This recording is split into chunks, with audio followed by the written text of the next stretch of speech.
Hi guys! Welcome back to Lipstick Fridays, where I wear lipstick and talk about feminism.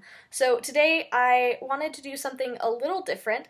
I was thinking that about once a month I would pick a book to talk about that has themes of feminism or gender in them and talk about them. So the first one that I'm going to talk about is this one, reading Lolita in Tehran. Sorry, my camera flips everything, but it is a book by Azar Nafisi. It's super cheap on Amazon.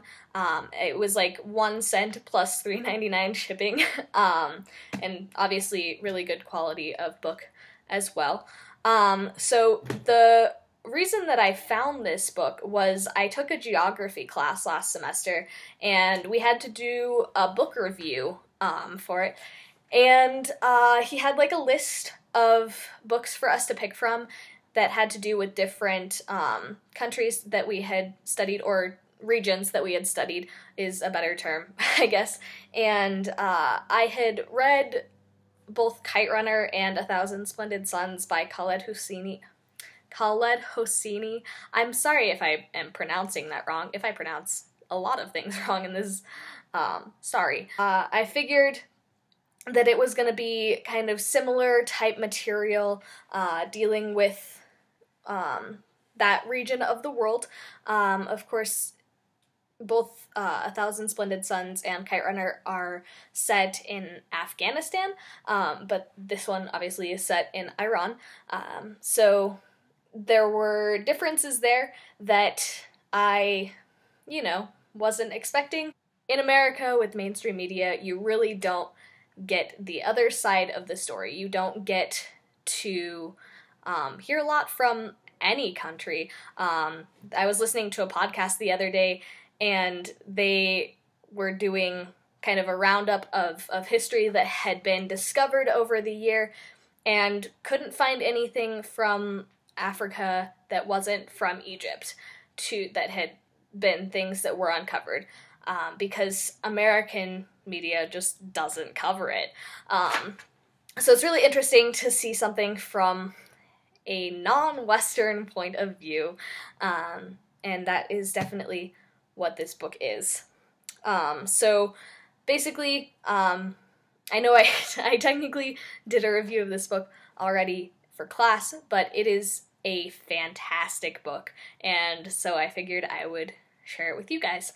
So the basic premise of the book is it's a memoir of Azar Nafisi's life, true story, and it's in 4 parts. So the 4 parts of the book are Lolita, Gatsby, James, and Austin, and she kind of brings in the book with what she's talking about, but it also kind of corresponds to a part of her life. But basically, she went to college in America. She came back with her husband that she had met there. She was teaching at University of Tehran when the revolution happened and Iran became an Islamic state. And then she quit working at University of Tehran because they were forcing her to wear a veil, which I will get into later. And then she kind of wrote freelance for a while, and then at a friend's urging, she started working at, I'm sorry if I mispronounce this, Alame Tabatabai University.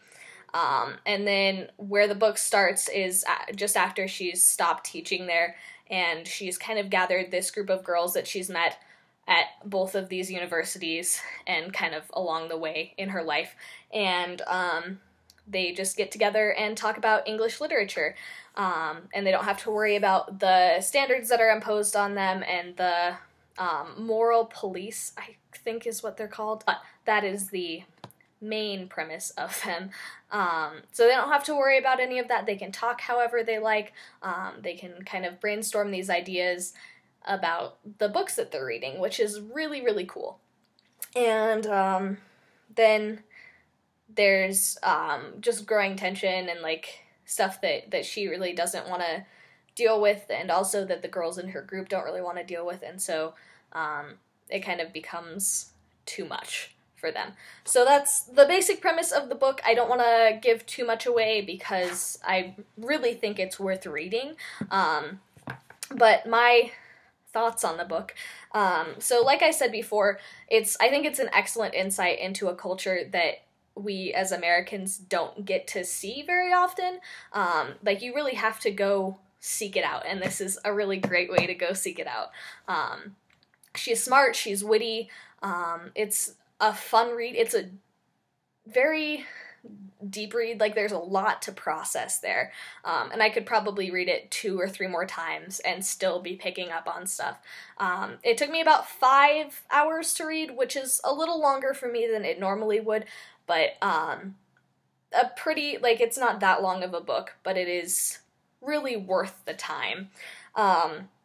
It talks a lot about the struggles that she goes through, how things changed with the revolution. Like how she, at the beginning, she's, wearing jeans, she's not wearing a head covering, she's just, teaching at a university, which, from, like, the stereotype that a lot of Americans have of Muslims, or of Iran, that you wouldn't expect, like, a woman to be teaching, but she is, and there are other women who are teachers at this university. But as the revolution happens, she's forced to wear a veil, and she says she doesn't want to do that. So this is the quote. Fatma, Lala, and I sat together conspicuously. I told the Revolutionary Committee that my integrity as a teacher and as a woman was being compromised by its insistence that I wear the veil under false pretenses for a few thousand tumans a month. The issue was not so much the veil itself as a freedom of choice. My grandmother had refused to leave the house for 3 months when she was forced to unveil. She's not, like, against the veil itself. She just wants to have her choice to wear the veil or not. The same as her grandmother didn't want to be unveiled. So they tell her, well, you're going to have to wear it everywhere else. You're going to have to wear it in the supermarket. You're going to have to wear it in public, whatever. But she says that, this is different. This is my classroom where students have to respect me, etc. And so she quits teaching because of that reason. And as things kind of get more difficult for her, her husband just, like, he gets it, but he doesn't, because things haven't really changed for him since the revolution, because he's a man. So his engineering firm is doing well, he has work, and so nothing has gotten worse for him, and so it's hard for him to realize that his wife is going through all of these issues. And that's often the case with privilege. It's really hard to see privilege when you have it. And it really just, for me, made it more about individual people and the struggles that they have, and not just, like, Muslims as a whole, as a group, to be stereotyped upon. It really takes you into their everyday lives, and makes you realize that it's a lot different than you think it is. And I think that that's a wake-up call that a lot of people need to have. So I really, really, really recommend this book. It talks a lot about gender, talks a lot about politics, and brings in some other really great literature. So I will have a link for where you can buy it. I'm going to see if it's available on Thrift Books as well, because they have free shipping. And I will, also, I'm going to put my, book review that I did for my class up on my blog, so you can kind of read that. It's a rushed book review because I was, in a rush for class, but the book is really thoroughly enjoyable, and whenever someone asks me in person, like, what should I read next? I tell them this book, because it just is such a good book. And so if you have any suggestions for books like this, or books exploring, like, gender identity or race and gender or anything like that, any books that you have that relate to feminism that I could read and maybe review next month, that would be super, and we can, have a book club or something. So yeah, leave your suggestions down below, and I will have information for this book. And I hope you read it. It's such a good book. I know I've said that like 10 times, but it really is. It's very insightful, and I really like it. So with that, I will see you guys next week, and have a great rest of your day. Bye.